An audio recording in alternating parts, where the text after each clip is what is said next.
Hey guys, off the mic Sports Network here. Some Browns thoughts, because one thing that I've seen from this fan base is there's a lot of backtrackers on some of the people, and because I wish I wish I could go for receipts and see all the people that were praising Andrew Barry and they were praising them getting Deshaun Watson, saying how hyped up they were for Deshaun Watson, and now that the whole thing's burning down, they're like, fire Andrew Barry and Deshaun Watson's the worst quarterback ever. It's like, guys, I saw all your tweets. I was never like, I was, open to the idea of trying something different. And, Deshaun Watson did play well, but there was a lot of drawbacks. He obviously had a lot of the allegations out there. And by the time he was going to hit the field as a Cleveland Brown, he hadn't played in 2 years. So, like, don't act like there's a lot of you and you know who you are, that are just acting like, okay, yeah, we should just fire Andrew Barry and that's going to solve the problem. We should get rid of Deshaun Watson and that's going to solve the problem. No, it is not. And you guys and some of the smart Browns fans will know this because I've actually seen idiot people. This guy Peter Patako, I don't know, I don't even know who the fuck this guy is. He's like convinced, oh, the Browns were 4 points within the Eagles in their game earlier this year, and they held them close because Deshaun Watson played so well. You want to know what happened in that game? The Browns scored a non-offensive touchdown, and it was the only touchdown they scored in that game. It was on a blocked field goal returned for a touchdown. Do not tell me at all that Deshaun Watson was the reason the Browns were in any game or won any game this year. That is a bunch of garbage. So that's the first part of this. The second part of this is firing Andrew Barry is not going to solve the problem. He is part of the issue, but he's not the root of the cause. He's a symptom. He is a symptom of what is wrong with this organization. And bad organizations have this all the time. We've seen it with the Cowboys and Jerry Jones. They're never going to get out of their own way until Jerry Jones sells a team or dies. And where I'm going with this, until Jimmy Haslam sells the team or is forced to sell the team or dies and somehow has to get rid of the team, the Cleveland Browns are never going to win a goddamn thing. Okay? They can't have nice things because they had everything set up for them perfectly. And yet, because they went in and tried to pursue a quarterback that a bunch of other teams were pursuing, Jimmy Haslam went where no other, organization in their right mind were going to go to. He said, guarantee the contract, give him 5 years, give him $230 million.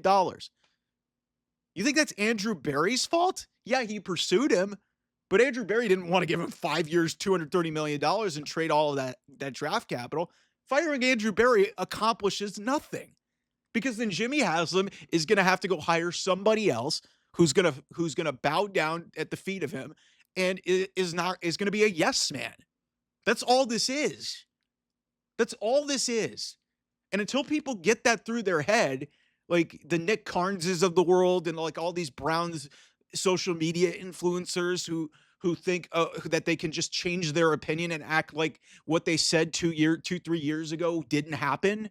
Like, I saw what all of you were saying, that Deshaun Watson was going to change the franchise, that we were going to go to the Super Bowl. I never thought that. And the crazy thing is, when it comes to this Myles Garrett situation, Myles Garrett is absolutely justified in wanting out of that organization because he has put up with a lot of bullshit. He went through an 0-16 season.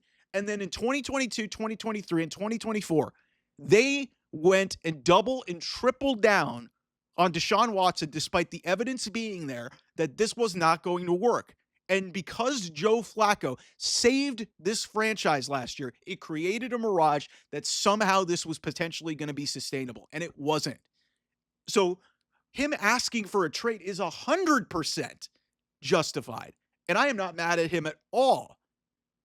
The GM is part of the problem because he was hired by ownership, and he is basically your mouthpiece for ownership because this was 100% Jimmy Haslam's call to go in and go all in on Deshaun Watson for 3 seasons. And now this organization is probably set back a decade because they're going to lose maybe the greatest Cleveland Brown of modern times.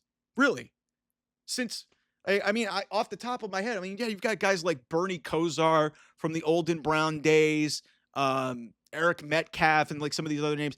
Myles Garrett is honest to God. Like, I mean, maybe I'll get killed for this. Myles Garrett potentially, he may not make it on the Mount Rushmore, but if you're talking about modern Mount Rushmore, so post 1999, he is easily on that Mount Rushmore with Joe Thomas, and you could fill in the blank. Maybe Nick Chubb is up there in terms of the modern Cleveland Browns, and you could try and figure out what you want to do. But the point is that until ownership, until the ownership is not Jimmy Haslam and D Haslam, nothing is going to change with this organization. It's not.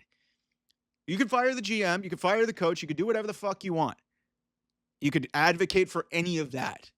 Nothing is going to change until Jimmy Haslam sells the fucking team. I'm sorry if that hurts your feelings, but that has been something that I have been trumpeting for so fucking long.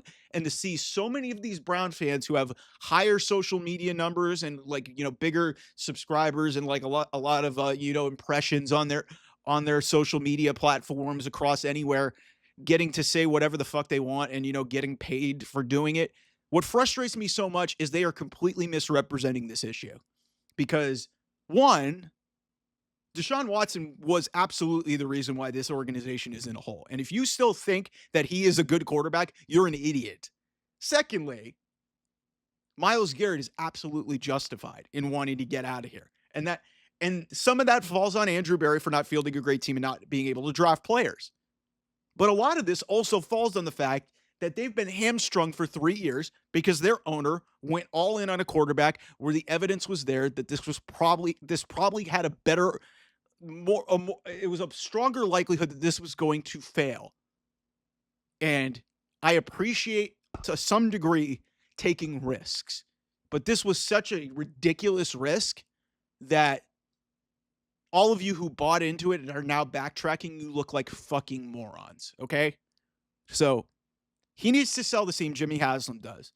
Otherwise, guys, they're not going to get better because look at the fucking AFC. Patrick Mahomes might win his 4th Super Bowl on Sunday. Josh Allen ain't going away. Lamar Jackson ain't going away. Joe Burrow, I don't know what the Bengals are going to do moving forward, but Joe Burrow ain't going away. Like, Bo Nix, like, and the chart, and then you got and Justin Herbert. Like, the AFC is fucking loaded, and the Browns don't have a quarterback. So this is the price they pay for, being a desperate, grossly desperate franchise who has no fucking idea how to run an operation. And this is why their best player of the last, outside of Joe Thomas, he's the best Brown in the last 25 years. That's why he wants out of there. So those are my Browns thoughts for now. Anyway, I'll see you guys soon.